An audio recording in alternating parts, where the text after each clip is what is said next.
What's good? What's good, everybody? Welcome back to another episode of The Urban Platform Speaks. Make sure to like and subscribe as you tune into the channel and check out the content. And with that being said, man, I want to speak on Colin Cowherd's initial reaction to LeBron James signing with the Philadelphia 76ers, right?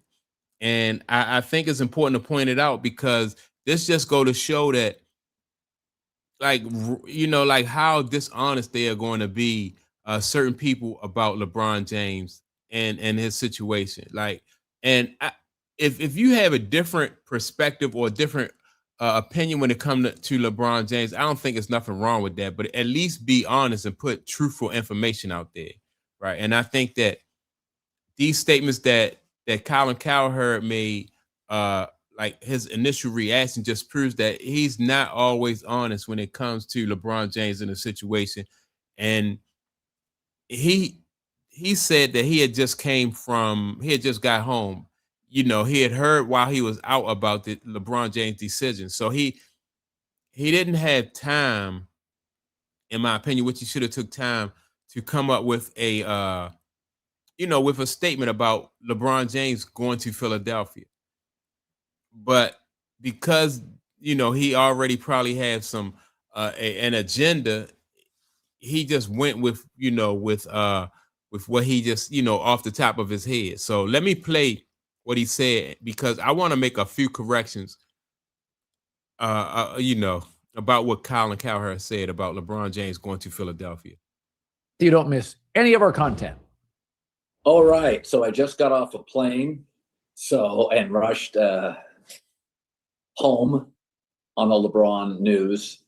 First of all, I always kind of laugh. Philadelphia, I've said, I thought Golden State was camaraderie with Draymond and Steph. I thought Cleveland was comfort. I thought Miami was confusing. I mean, they don't have bad backcourt, just a bunch of bigs. Bam, Portis, Giannis.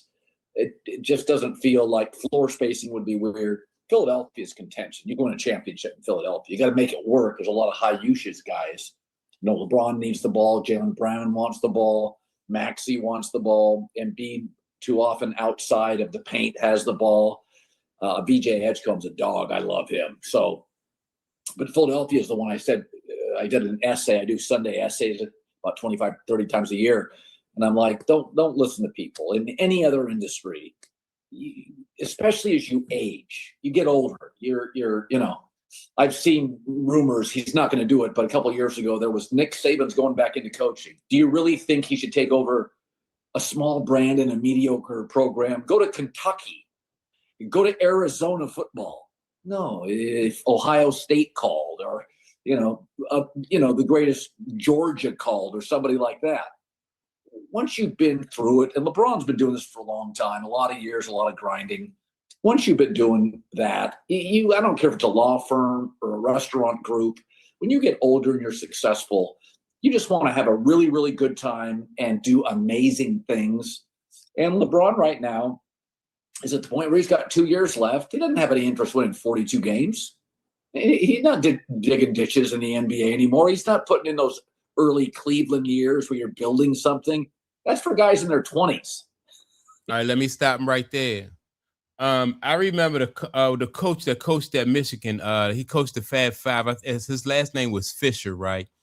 I don't remember his first name, but when he left Michigan, he went to a school, San Diego. I don't know if it was San Diego or San Diego State, and coached there, right? So it's not people who can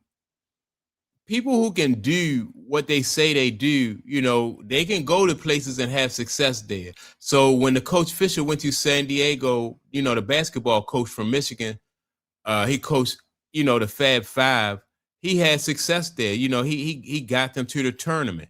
What's the other coach? Rick Pitino, right? He had success at Iona. Then Rick Pitino also went to just recently. I don't know. I'm not sure if he's still at St. John's. But he went to St. John's and had success there. Everywhere Rick Pitino go, they're not always power, like big schools. But Rick Pitino is the guy like he can coach. And where he go, it don't matter if it's a small school a mid-major or what, like he gets his teams into the tournament, to the big dance, right? So Rick Pitino is that. So this statement right here that Colin Cowherd, he's trying to excuse LeBron James for going to Philadelphia, saying, well, that he want to go there because he don't want to go somewhere and start all over, right? Michael Jordan, his last 2 years, playing in the NBA, he went to the Wizards, right? Now, that's not to say that the Wizards had a lot of success, but Michael Jordan just didn't. He went there because he had confidence in himself and he believed that he could turn that team around. So this statement right here, man, just proves how like Colin Cowherd is just trying to put a spin on it. I've even heard people say that Colin Cowherd is a part of Clutch Sports, right? And when you're making these kind of statements, it sure makes it seem like that. But if people don't know any better and you listen to these kind of statements from Colin Cowherd, you'll think this nonsense is true. And you'll say, well, yeah, I can see LeBron James, why he would want to go to Philadelphia. But when he was young, he went to Miami. So this has just been a pattern for LeBron James. But let me continue. I don't care if you're a broadcaster or a politician. Phil Jackson, okay, I'll come back. Yeah, I'll come back. After you coach the Chicago Bulls, you're not going to Charlotte, right? So, yeah, I've never had I don't buy it. People say, well, basketball's different. No, it's not. Basketball's like everything else. If, Patrick Mahomes doesn't have the tackle situation figured out, he gets his butt kicked in a Super Bowl against Tom Brady. Speaking of Brady, this move by LeBron feels like Brady to Tampa. This is not KD to the Warriors. I mean, the Sixers haven't won an Eastern Conference championship in like 25 years. I think only the Hornets and the Wizards have had longer droughts. This is not ring chasing. It's Tampa, Brady. Brady's like, okay, I've got a defensive head coach. We don't draft receivers well. I don't even think I don't even think this is Tampa and Brady, right? Like I said, Brady is the kind of guy, and he proved it when he went to Tampa. Tampa was, he went there and he won. Remember, Joe Montana left the San Francisco 49ers, went to Kansas City. And Joe Montana, one of my favorite quarterbacks, but Joe Montana didn't, he wasn't able to get Kansas City over the hump.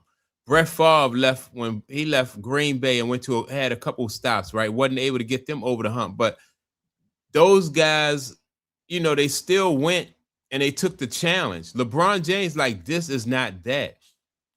It was a challenge, especially in football, for Brady to leave that organization, the way the organization set up, from top to bottom, ownership, then you got coaching and management, and to go to a team that don't have that tradition and don't have that infrastructure, that was a big gamble for Brady. But and Brady did something historically that that most people fail at, which LeBron James would not even attempt.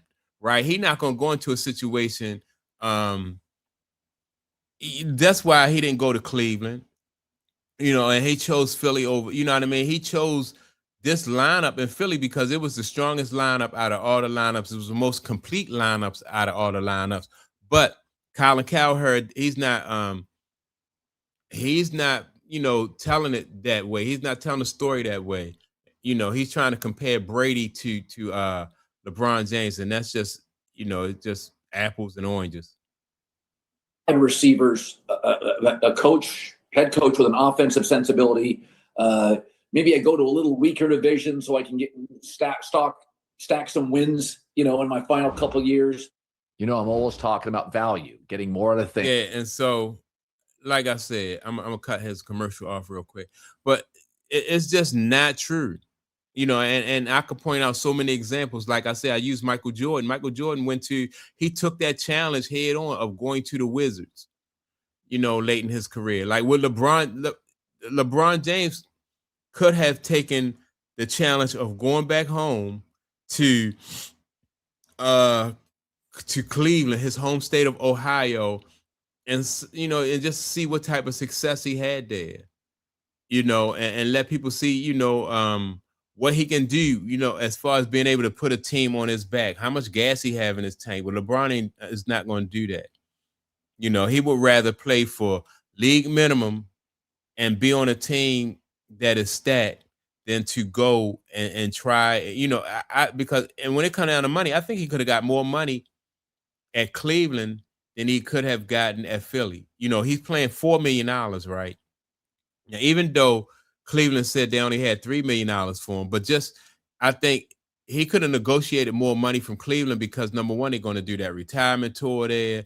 There's more of a connection with LeBron James there, and LeBron James had leverage, knowing what his like a retirement tour. Then you got the TV deals and all that stuff, like knowing what he's going to bring to that team. He could have shorted himself on that first year, but the second year, because I do believe that LeBron James is going to play for 25 years, right? And so he could have been like, on the second year, you're going to give me my money on the back end.